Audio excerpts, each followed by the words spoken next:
Hi, my name is Rashmi and I have a young child with autism. As my child was growing up and began going to school, I realized that he was having difficulties in his social environment and in learning things in the classroom. So when I went up to his teachers to advocate for him so that they would make special provisions so that he could learn easier, I used to get a standard reply at everywhere, starting from his preschool, his daycare, and then the mainstream school that he's going to, that making special provisions for him or giving him concessions in classroom or making modifications for him in the classroom or in the school environment would be unfair to other children. This reply would stump me and I didn't know how to respond to that. I wasn't sure how I could help my child without being unfair to other children. That was until I learned about equity versus equality. What that means is, if I have a vision problem and I can't read something that's written on the blackboard, then being able to or being allowed to wear glasses to read what is written on the blackboard enables me to read. But it is not giving me an unfair advantage because what is written on the blackboard does not change. So that is equity. It is allowing me to read the same thing just like the others. It is not giving me any unfair advantage. That is equity versus equality. Being able to have the same opportunities as others, being seen at par with others.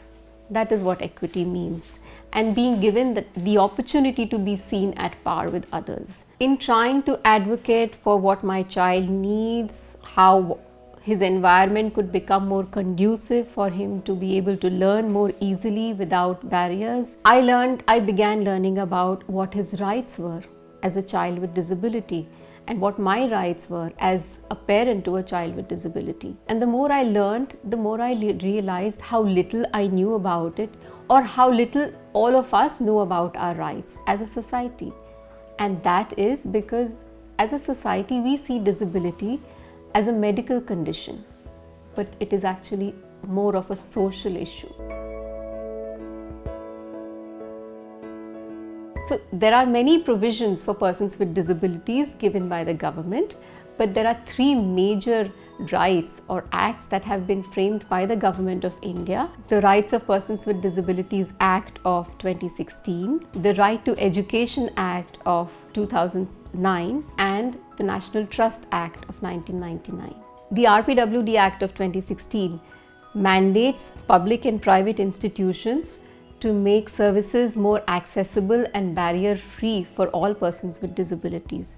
There is also provision to take action against those persons who deny persons with disabilities their rights on account of disability. But the most important aspect of the RPWD Act of 2016 is the provision of the UDID card, or a unique disability identity card. This card has been created with the intent of making a national database of all persons with disabilities, and it allows the government to have a sense of how many persons with disabilities are there in the country, and hence accordingly provide resources or create services for them. This UDID card can be accessed by all or can be availed by all persons with disabilities who have benchmark disabilities, that is 40% or above disability, and it is issued by the Government of India, so it is valid all across the country. What this document does is it becomes a single document of proof of disability, and can be used to access various government schemes and concessions provided by law to persons with disabilities.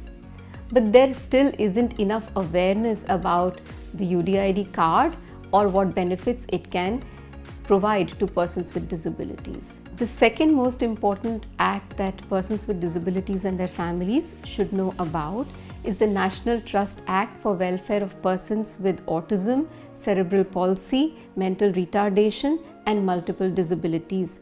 This was passed in 1999. So this is a relatively older act. We don't say mental retardation anymore, we call it intellectual disability. The most important scheme under the National Trust Act is the Niramya insurance scheme that can be accessed directly by persons with disabilities and their families. This is a medical reimbursement scheme that covers costs incurred due to therapies and for medical treatment as well as surgeries that persons with disabilities have to bear. There is also a very important and useful scheme for persons with disabilities. It's called the ADIP scheme. Under this scheme, persons with disabilities can avail of assistive devices according to their needs. So this scheme provides for, at concessional rates, assistive devices like wheelchair, like the braille reader, hearing aids and cochlear implants. The third and most important act, the most relevant act for children with disabilities is the Right to Education Act of 2009. This act, more than any other, is paving the way for schools and educational institutions to become more inclusive, is allowing children with disabilities to access mainstream schools. According to this act, no child with disability can be refused admission into any school, any mainstream school, on grounds of disability. This act ensures that children with disability are not just not denied admission, but they can get concessions in classroom, they can have barrier-free access to school campuses and other spaces. They can get concessions for board exams, they can get scholarships to study. Concessions and reservations in higher educational institutes means a lot of specialized courses, a lot of vocational courses become accessible to persons with disabilities. Also mandates reservation for children with disabilities in mainstream schools.